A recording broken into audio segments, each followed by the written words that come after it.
Jauregi-Ondarra, professor at the Utrecht University in the Netherlands.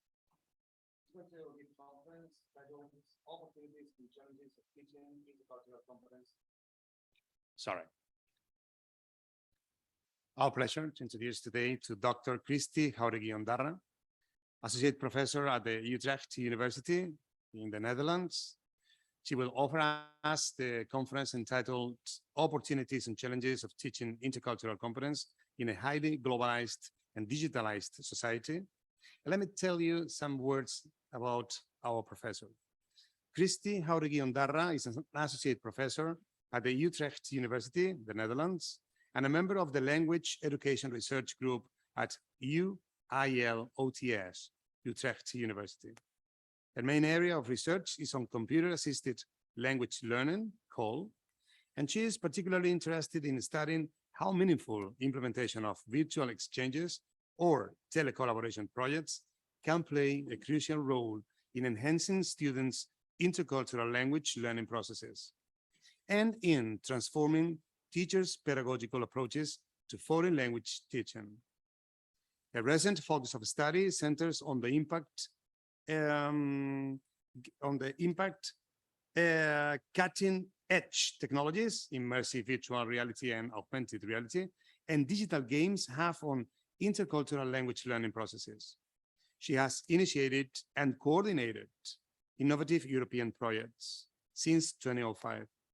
From 2022 to 2025, she will lead the European eLife project, engaging languages for intercultural virtual exchange, in close collaboration with the universities of Valencia and Clermont-Ferrand, and secondary schools, Elkind and Newnham College.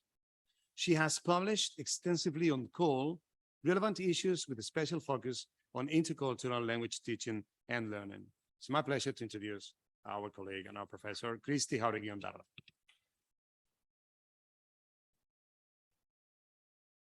Wow, thank you very much, José Luis, for these very nice words, and thank you to the organization, both of the conference at both universities here. Thank you for having me here.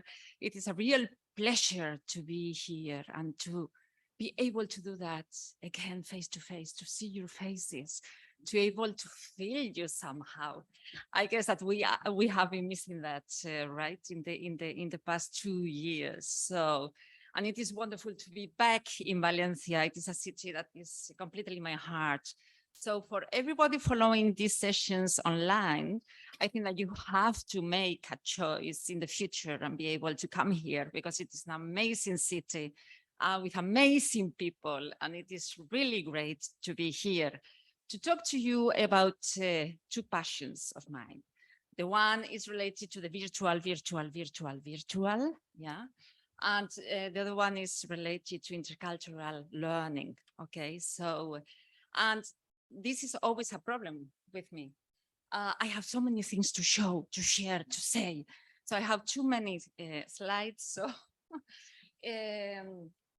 when we have 15 minutes left, then do please tell me, let me know, because I think that the nicest way of reaching out is by showing examples, right? And at the end, I have plenty of examples of how we have managed to include these telecollaboration sessions to enhance students' intercultural competencies in our courses. So different examples with some video fragments using different technologies, which is again one of my passions. And talking about virtual and technology and digitalization, yeah, it is great that now this conference is an hybrid happening, is a hybrid event, right?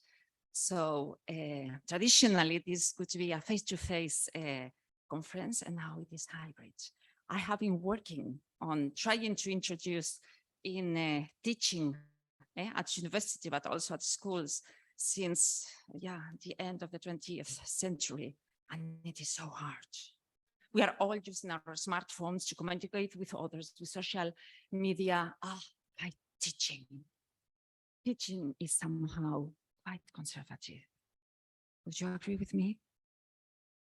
And then we had a very difficult time with COVID, really difficult.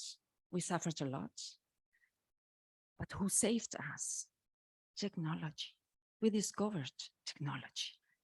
And what the affordances can be of that technology for our teaching and for our social well-being. So, and because of COVID, I think, which has been horrendous, really, we have now a hybrid experience. So yeah, very warm greetings to all of those following this online.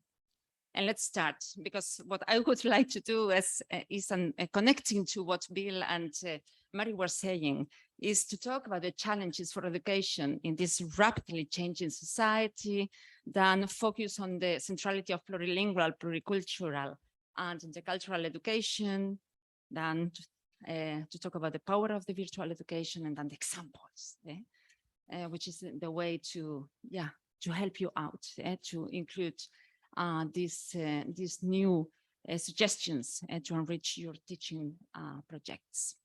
So challenges, and some have been mentioned. Well, we have indeed a very dynamic society, and that's something that characterizes this society, and that's innovation, experimentation, and creativity, and those things happening very quickly. Due to maybe the technological revolution, but some scholars refer to, and globalization. So the whole world is changing, the whole society, and we are facing many challenges. The one is related to the migration and mobility, which is changing how we organize our lives, how we communicate with others, the norms we have.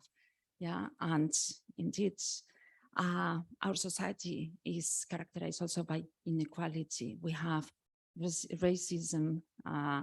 We are afraid of the other being different. We have the rich people being richer, and the poor people being poor, and that's a challenge in society, right? And we want to embrace somehow, we educationalists, this diversity. Okay, because it is an asset. Yeah, we can learn from and with each other, and we have to learn to embrace that.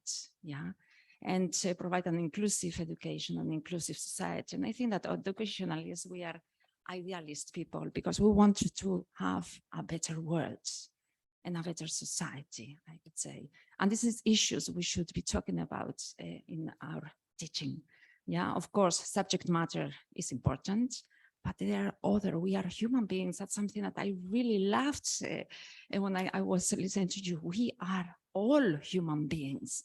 And sometimes we do forget these very relevant things, okay? And we are here to live with one another, enjoy, and learn from each other. So then we have the technological disruption somehow, because it is changing completely the way we live, we work, we communicate with others. So, and what are we doing with our world? Yeah, it has to do with ecological and environmental damage, very important. So doing these kinds of things, producing less, using less plastic, that's something that it helps. I came here from the Basque Country by train.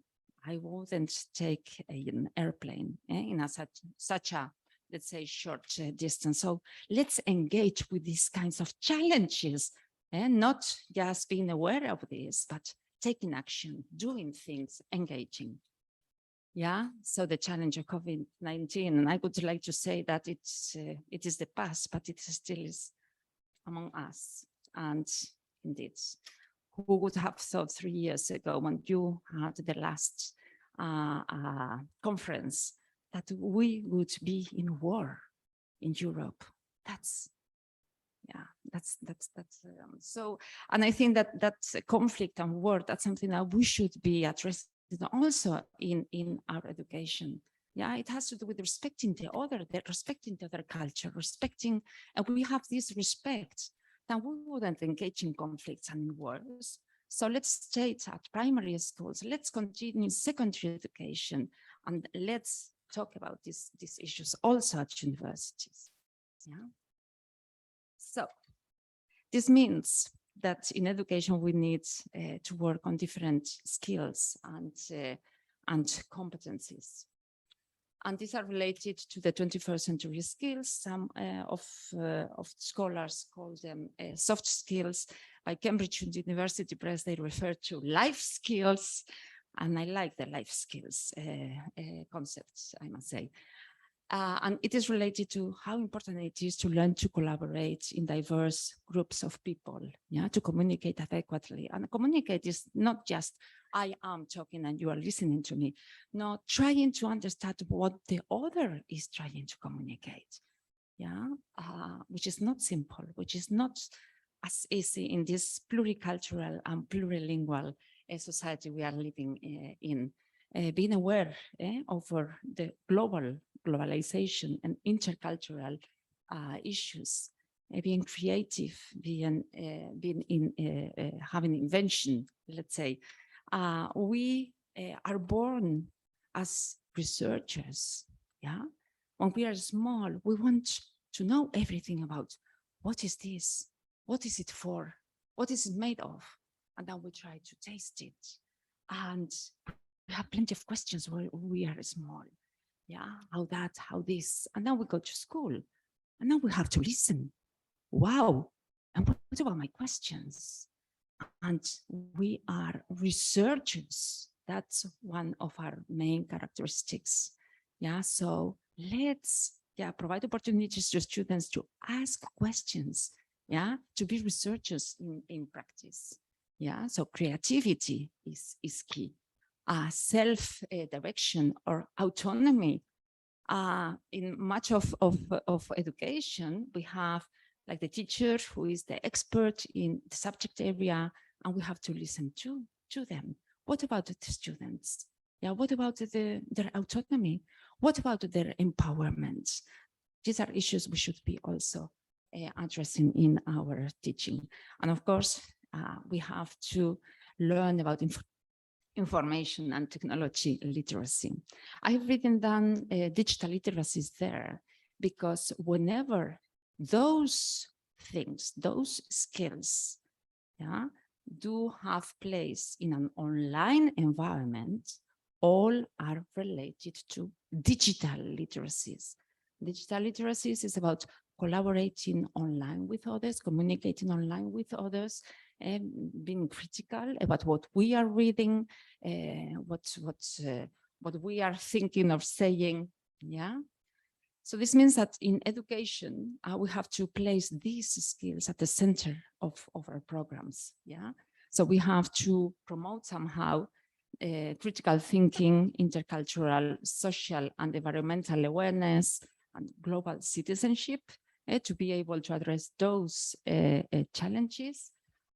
Integrate digital literacies, include experiential learning. So not only transferring knowledge, but learning by doing, by experimenting, by reflecting on what we have learned when communicating, when working with others in a diverse setting. Yeah.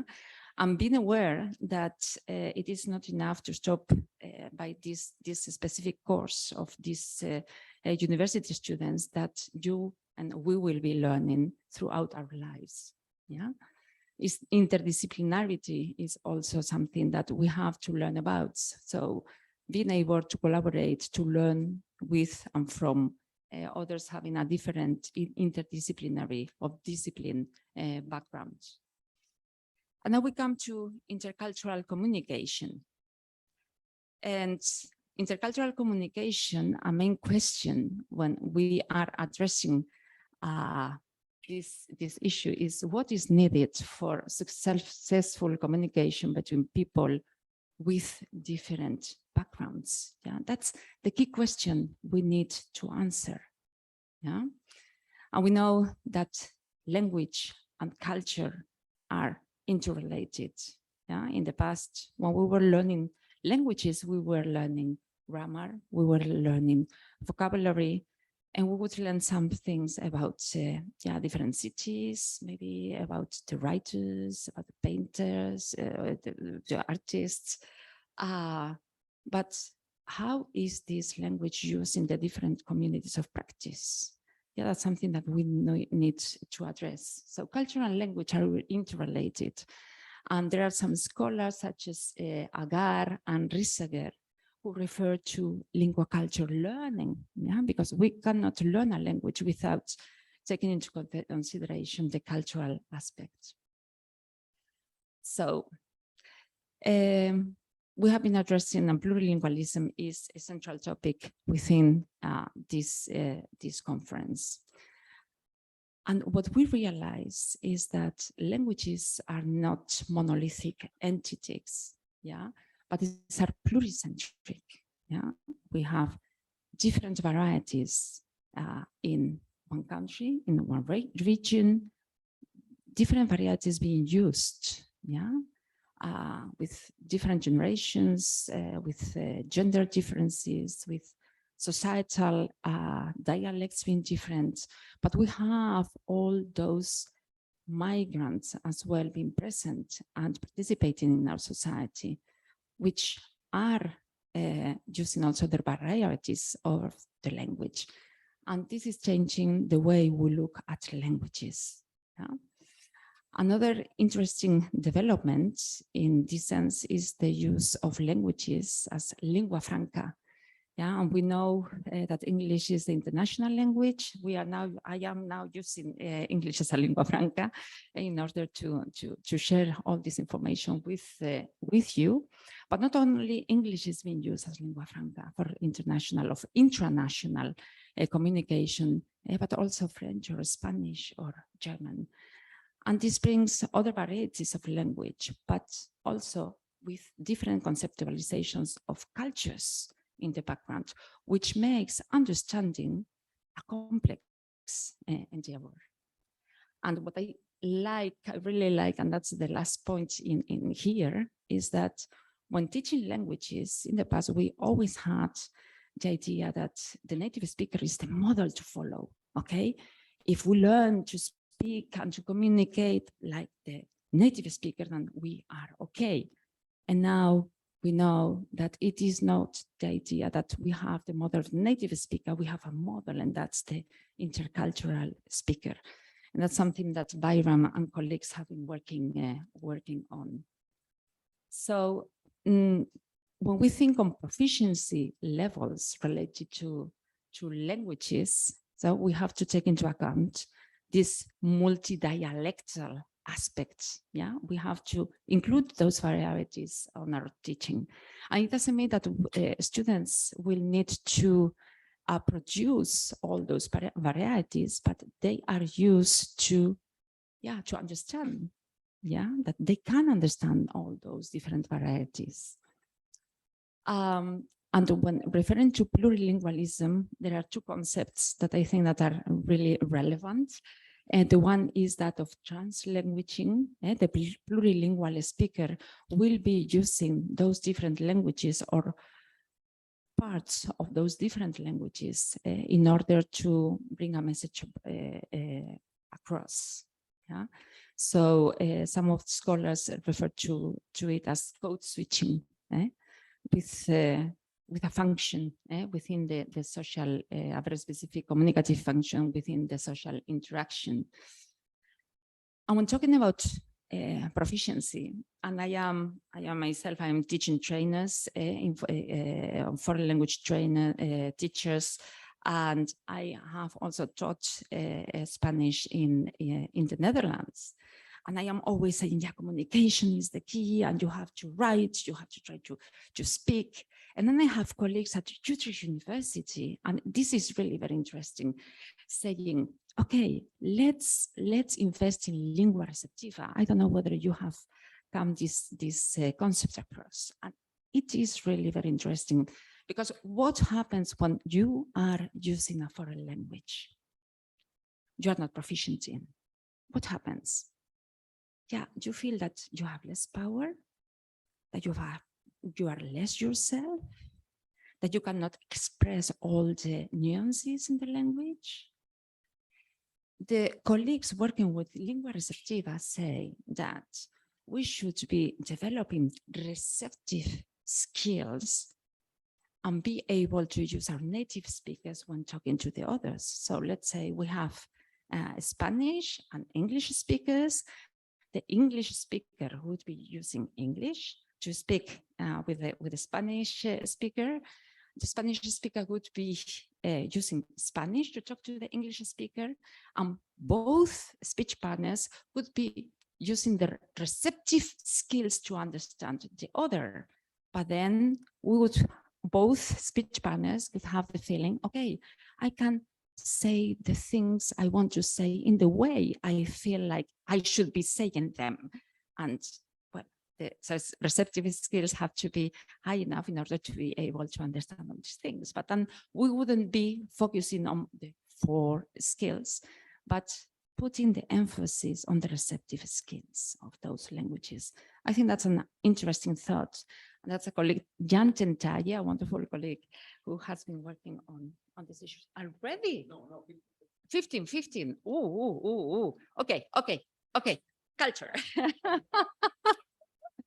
Because this is everything is changing, and it is also changing our conceptualization of cultures. Yeah.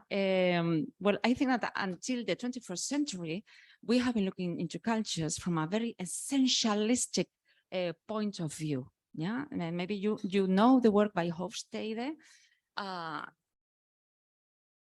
he says that well, if you know the culture of somebody, the cultural background, you can predict the behavior, and you can predict the way that person would be communicating.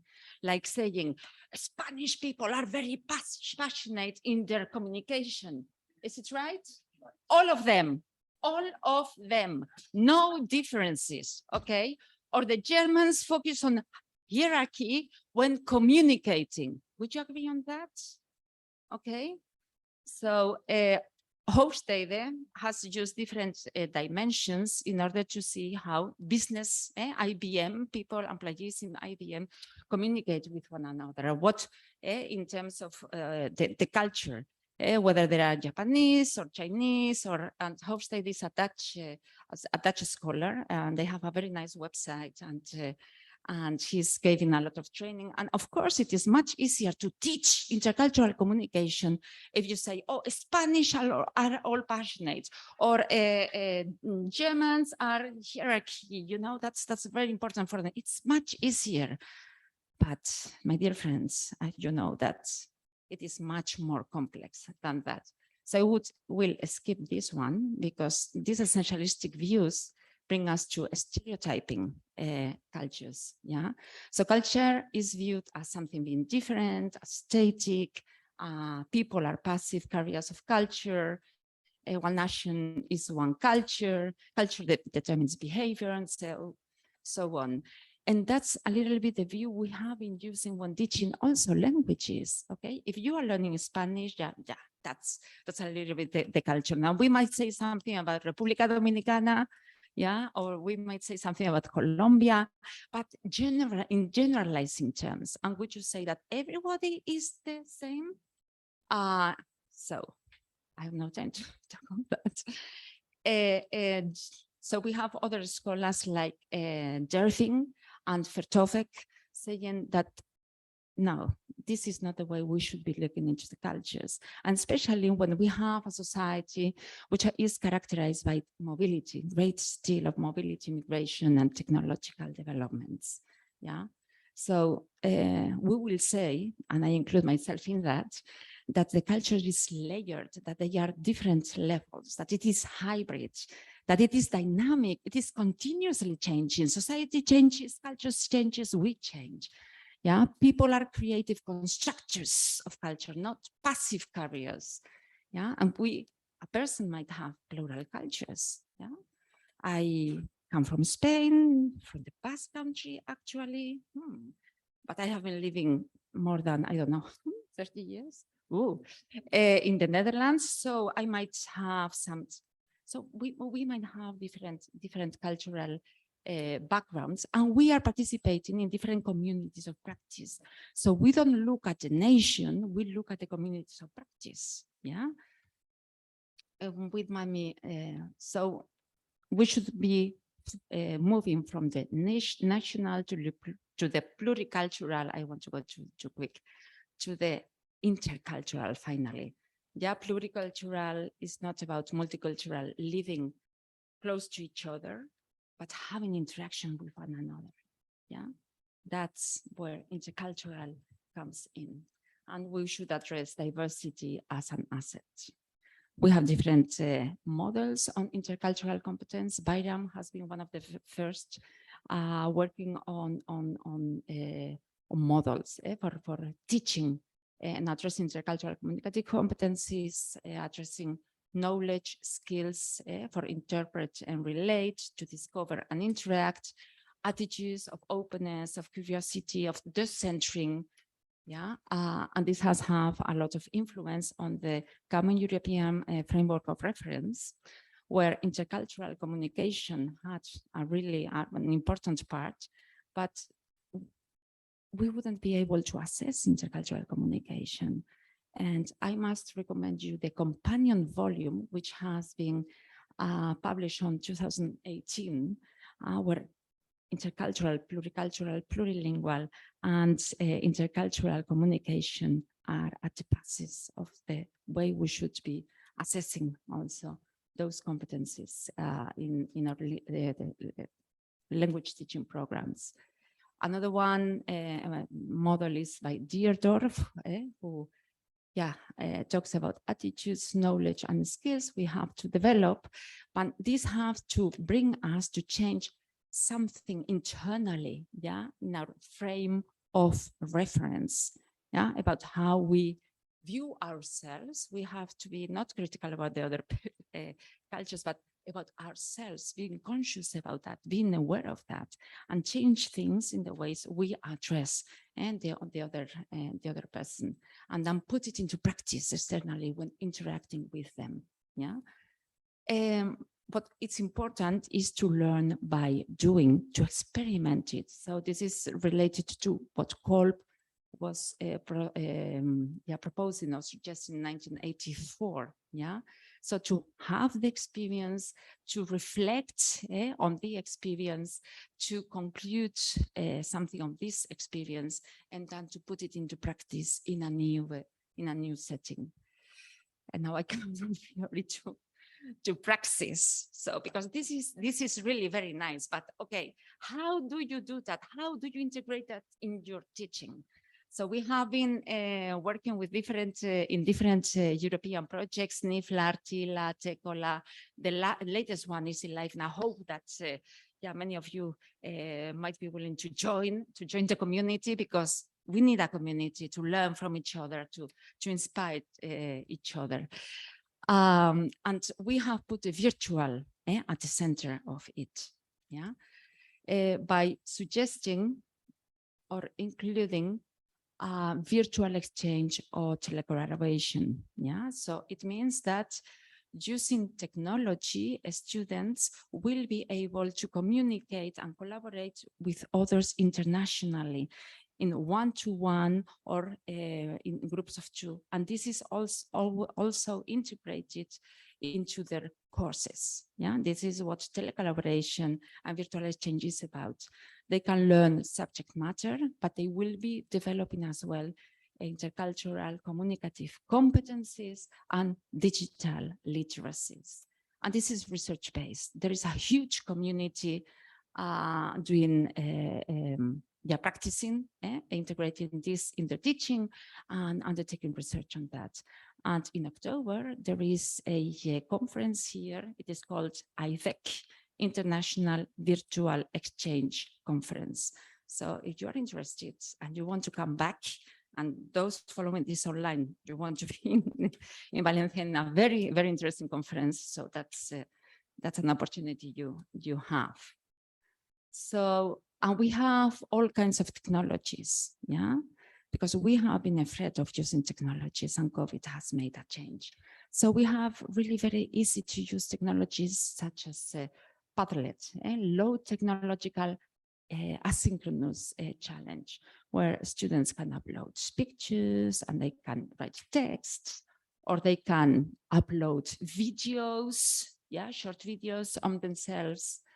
By primary school, we have used also Voki in order to communicate with peers abroad. But we can also use the collaboration apps that Moodle, for instance, offers us, like forums or chat, which is more challenging because it is synchronous communication. Or we can use video communication such as Zoom or Big Blue Button, or high technological synchronous challenging environments like 3D virtual worlds or virtual reality. That's something we are experiencing with now. I don't know whether I will have the opportunity to show 5 minutes. Okay, you might choose. I can give you examples of integration of telecollaboration in teacher training programs, or in our master intercultural communication, or in foreign language teaching, or our latest experience with VR, with headsets, immersive virtual reality. So, who would like integrating virtual exchange for language training, teacher training programs? 2. In our master intercultural communication? No one. In foreign language teaching?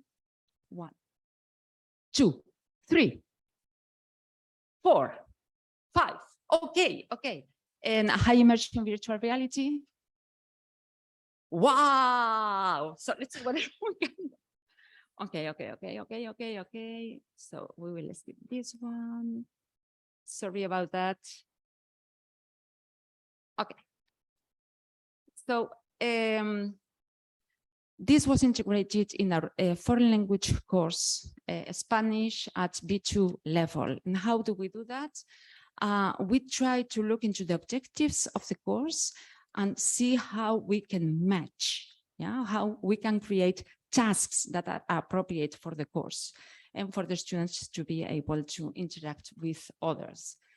So this was carried out between the universities of Utrecht, Concepción in Chile, Granada and Valencia. We use a TBLT approach to teaching. This means task-based language teaching. So we say that the task we design for communication is the heart of the learning process. And we integrate linguistic and intercultural and digital literacy objectives within the development of these tasks.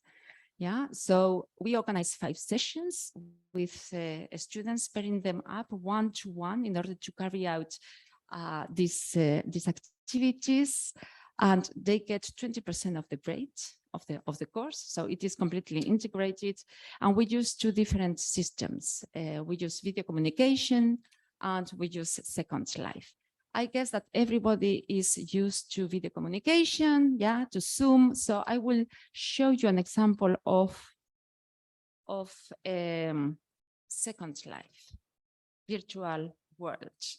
The interesting about the virtual worlds is that we have scenarios. When we are teaching languages, we have the classroom and the 4 walls. When we are discussing issues, intercultural issues, using video communication, we can see each other, but we have not the scenario, and we know that language use is context specific. So virtual worlds is offering us those contexts, those scenarios, and we are able to communicate with one another and to undertake action together. So we will see one example of one of the tasks they were carrying out one-to-one or in small groups. This is Spanish at B2 level, and they have to organize a holiday, and they had to make sure, well, which kind of holidays do you want to go to? Do you want to go skiing? You go to the beach, and they undertake action. And you will see that in that interaction, there are many issues, many sequences of negotiation of meaning. Yeah, and in this case, we have native, non-native speaker interaction. Could you play?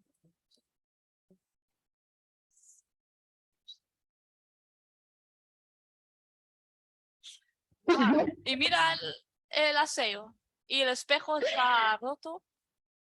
El espejo está roto. Sí, ¿qué pasa? ¿Qué has hecho? Tienes que hacer la ducha. A ver. Ah, la ducha. No, no está bien. Falta un. ¿Sí, la cortina? No. Ah, le falta cortina. ¿Cortina sí? ¿Se llama así? Sí, Sí, falta cortina. No. Ah, mira, una. ¿Cómo se llama ese animal? Una foca. ¿Foca? Sí.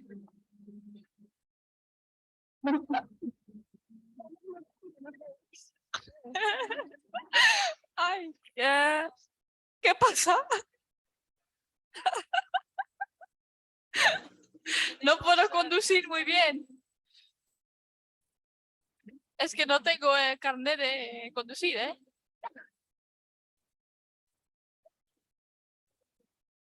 Ya, es claro. Gracias, Fleur. Yo puedo tomar una foto si queréis. ¿Sí? Y tenéis que reír. Y yo dice, No sé. cuando yo digo queso, tenéis que reír. ¿Sí? Queso. Pues 1, 2, 3, queso. Queso. Oh, qué bonita foto. Right, this is situated learning, contextualized learning, unpredicted things can happen, like in real authentic communication. Yeah, and you have to use strategies in order to solve that situation. And there are many, linguistic learning moments in the fragment that I just showed you. This is low immersion virtual reality, what I showed you. Now we move to the high immersion virtual reality with Google's. And I think that most of you have experienced how it feels that immersiveness. Yeah, because in the example we had with Second Life, you are watching your PC. So you are in your room or at university and you look around and you see the walls and you have the screen of your computer. But here you have the goggles and you look around and you are in the space.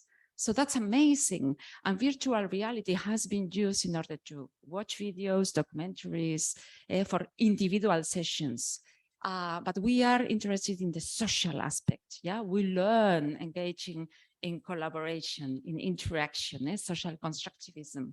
So that's something that we want to emphasize. So this experiment we have carried out in March, okay, this year, and we used English as a lingua franca. It was a collaboration between Utrecht University and Cyprus University of Technology. The experience was integrated in 2 different courses. At Utrecht was language education and ICT.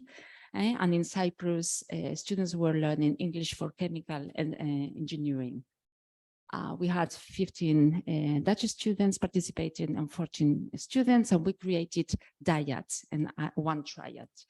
Okay, and they collaborated for 3 tasks. And then we had a final convention, like a kind of conference where the whole community was present. Can you imagine you are here? Our students and ourselves, we were virtually in such an experience.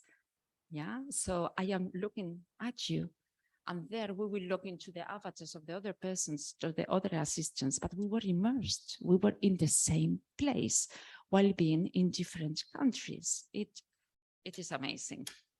So I will show you an example, and you cannot experience that immersion sensation. It has been done in alt space virtual reality. It is an application. It is free to everybody. It has been created by Microsoft.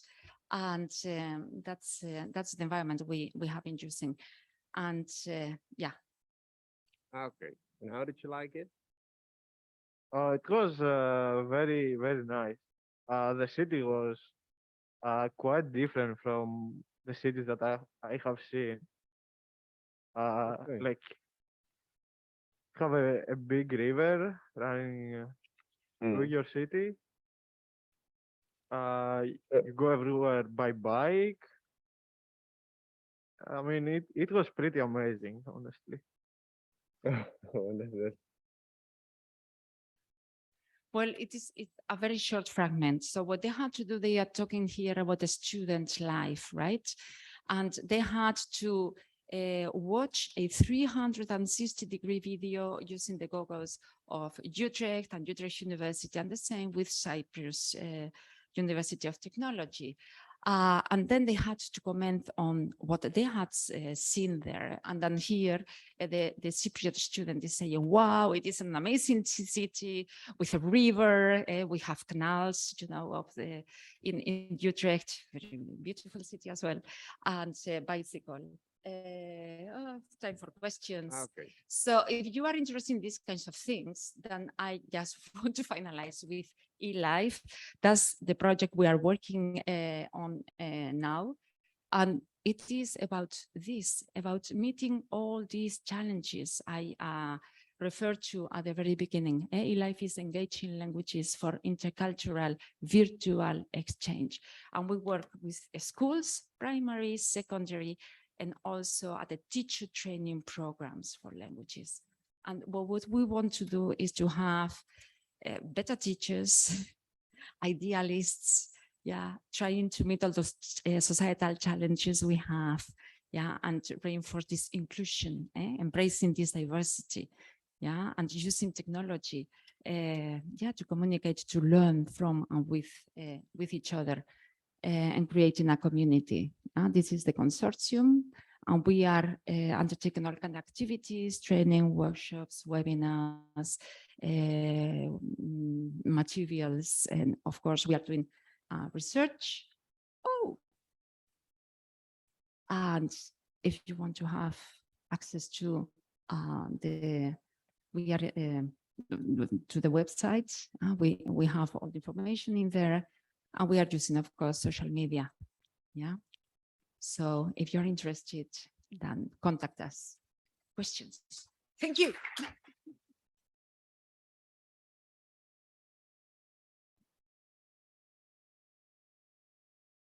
Thank you. Thank you. And sorry, because I get very enthusiastic. I start preparing things and I do, oh, this is also important. And this is also interesting.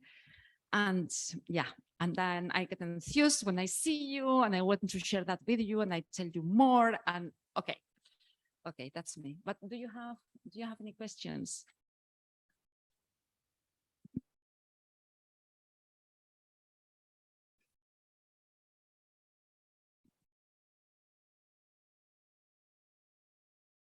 Hello. Hi.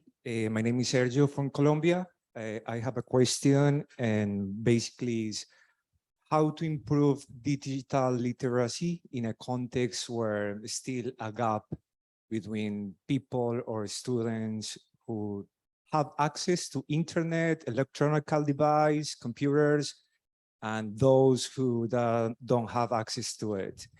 And in the same context, there are people, these few group of people who have access to internet and digital devices, they don't know how to use it correctly. For example, they only use it for Instagram, Facebook, and that's all. So my question is how to improve digital literacy in this context. Thank you. Yeah, thank you.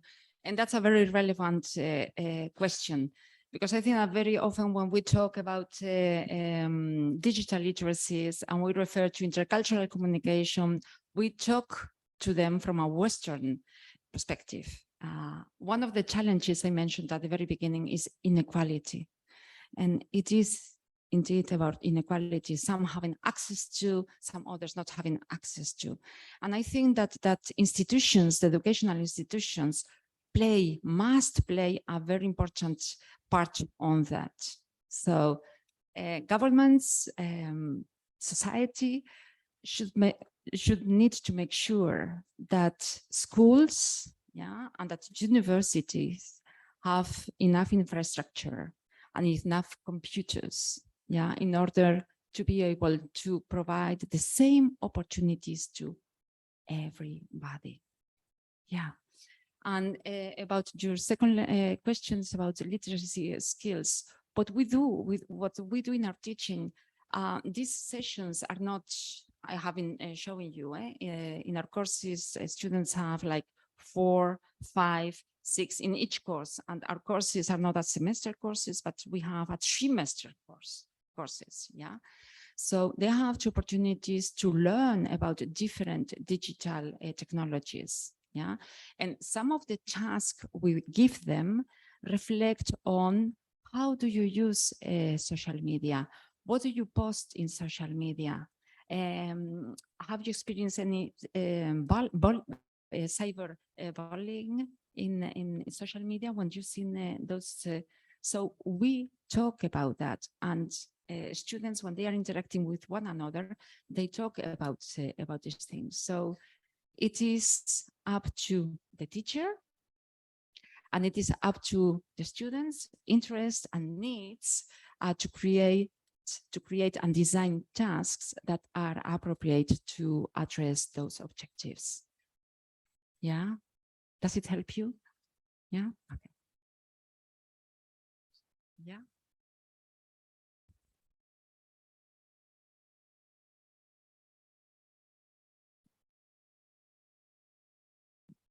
Hi, good morning.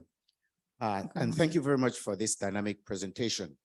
My question, how successful have you been at engaging policymakers, politicians, and others who ultimately make the decisions about resource allocation about some of these issues? And when I tell you where I'm from, you'll understand why I asked this question.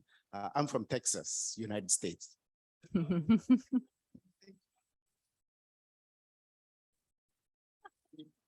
Well,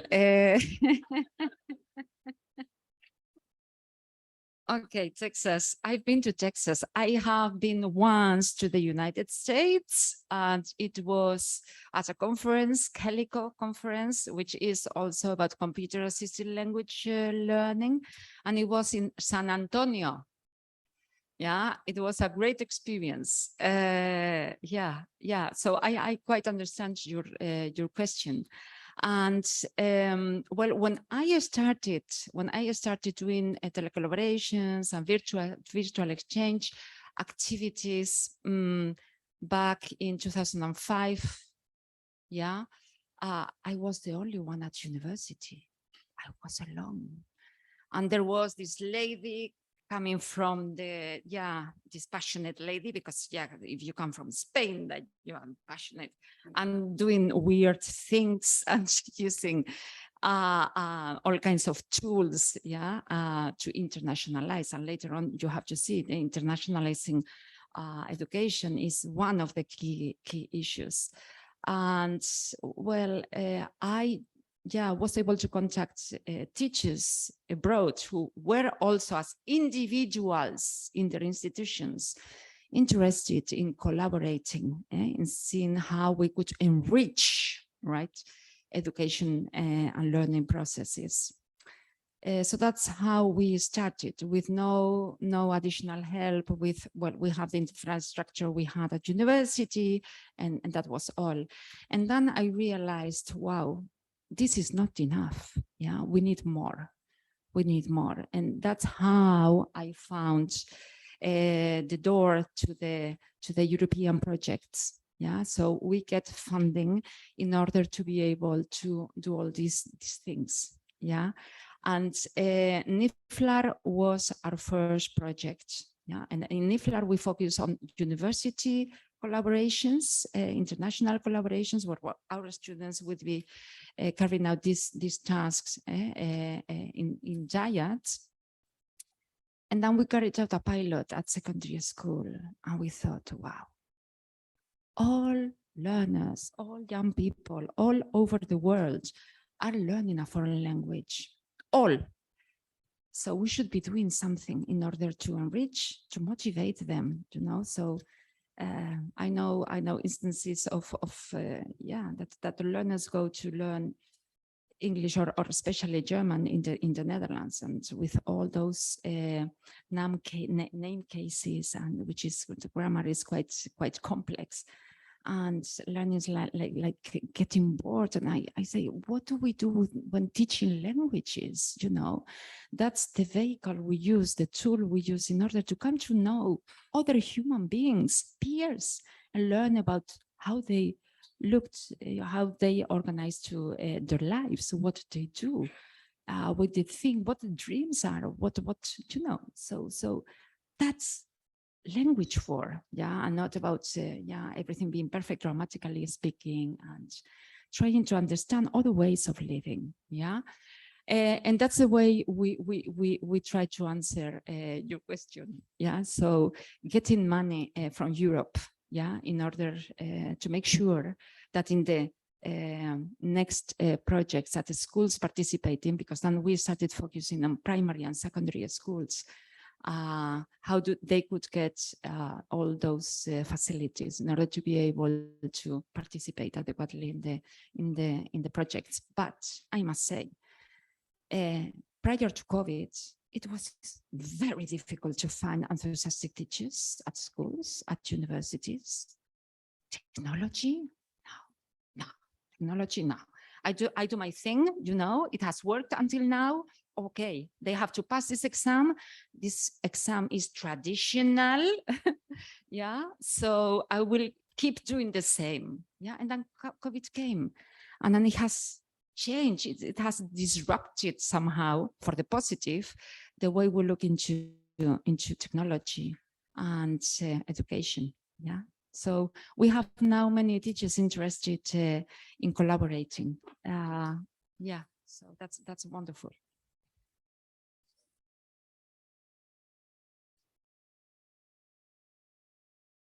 Good morning. I'm from Panama. En este caso, la pregunta va en español, en Spanish, ¿ok? Vengo representando a la Universidad de Panamá. Para mí es un gusto estar aquí con ustedes reunidos, personas profesionales que se preocupan por la educación.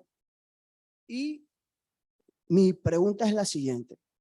Estamos viviendo un mundo globalizado, ¿ok?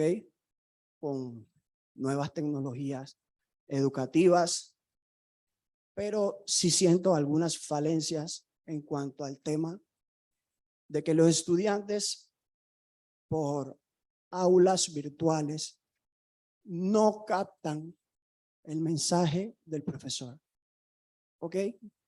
Porque dentro de sus hogares o la comodidad de sus hogares tienden a tener distracciones. En su punto personal, para usted, ¿qué es mejor? La educación tradicional, en la cual el estudiante está de manera presencial, prestándole atención a su profesor, o desde casa, que en muchas ocasiones son los padres los encargados de realizar sus tareas, generalmente en Latinoamérica, no sé en Europa. Quisiera saber desde su perspectiva y su experiencia, para usted, ¿qué es mejor? Sí, gracias por esta pregunta. Yo también te contestaré en español o... Spanish and English. Or do you want to? Because you were very good. A ver, nosotros lo que hacemos, nuestras clases son presenciales, ¿ya? Entonces nos reunimos con los estudiantes 3 veces a la semana, son cursos muy intensivos, y estoy refiriéndome a los de lengua. Si son los estudios de formación de profesorado o de máster de comunicación intercultural, son 2 encuentros. Pero son ellos los que desde la universidad o desde casa están realizando estas tareas, ¿sí? Con los compañeros internacionales.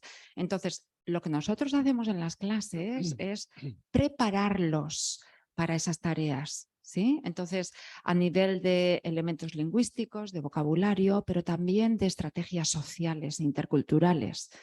¿Ya? Porque claro, porque puede ser que estén comunicándose con alguien que es muy cerrado, que no se atreva a hablar. Entonces, ¿qué estrategias pueden utilizar para hacer participar a esa otra persona, hacer que se sienta bien en ese evento de comunicación? ¿Sí? Entonces, los preparamos otra vez a nivel lingüístico, social, intercultural y también con la tecnología. Esa es la parte previa y la hacemos con ellos en clase. Luego, ellos realizan las actividades y una vez que han finalizado las actividades, reflexionamos sobre lo que han hecho, sobre lo que han aprendido, sobre los retos que han tenido, Entonces, eso también lo hacemos en clase. Entonces, nuestra enseñanza no es virtual, nuestra enseñanza es blended learning. Sí, translanguaging. ¿Ya? Translanguaging, code switching. Sí. Entonces, si me dices, ¿qué es mejor, presencial o virtual? Es que para mí no. O sea, mientras podamos estar presenciales, yo digo presenciales, pero integremos estas posibilidades y oportunidades que nos ofrecen las tecnologías para abrir, ¿sabes? Para abrir, o sea, para no concentrar lo que es la enseñanza entre 4 paredes. El mundo es nuestra clase, ¿sí? Yes, yes. Yeah. So basically, the answer is that well, she meets her students 3 times a week. If this is for languages, teach training twice a week or masters. And students from the university students are at home, and they have these tasks to do. They prepare the students for these tasks, vocabulary, social skills, intercultural skills and strategies, and how to make people participate. I mean, they have to know how to make other people participate in these conversations. If not, they will get stuck. And make them how to make other people feel well when they have to give answers or they have to participate. They also train them with the use of ICTs, which is essential also.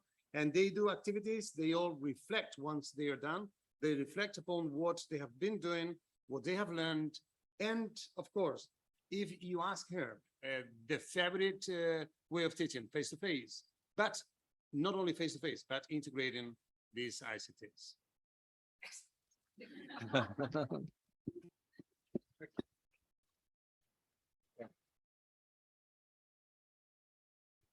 Well, look, thank you very much for such a wonderful session. And I also want to thank Tamsin Gilbert and Philip Kalantzis-Cope, who are online doing the back end of this. They're not here at the conference at the moment. And this, and you know, they've taken a leading role in building this app with all the video material in the last few years, and they've done a marvelous job. So we need to thank them. And of course, we need to thank Tatiana and Tamara as well, who are here in person, who we work very closely together across the Spanish language and the English language versions. So thank you for the people who are in the room and not in the room. Now, a recording of this session will be put online very soon, and we can continue the discussion beneath the recording, which, and as I say, that's the case of all the digital material that's here. So let's continue this discussion. Thank you very much for a wonderful, lively, intellectually challenging introduction to these issues, which are absolutely spot on in terms of plurilingualism and the cultural issues that are all connected. Practical thing now, we are going to walk over to the other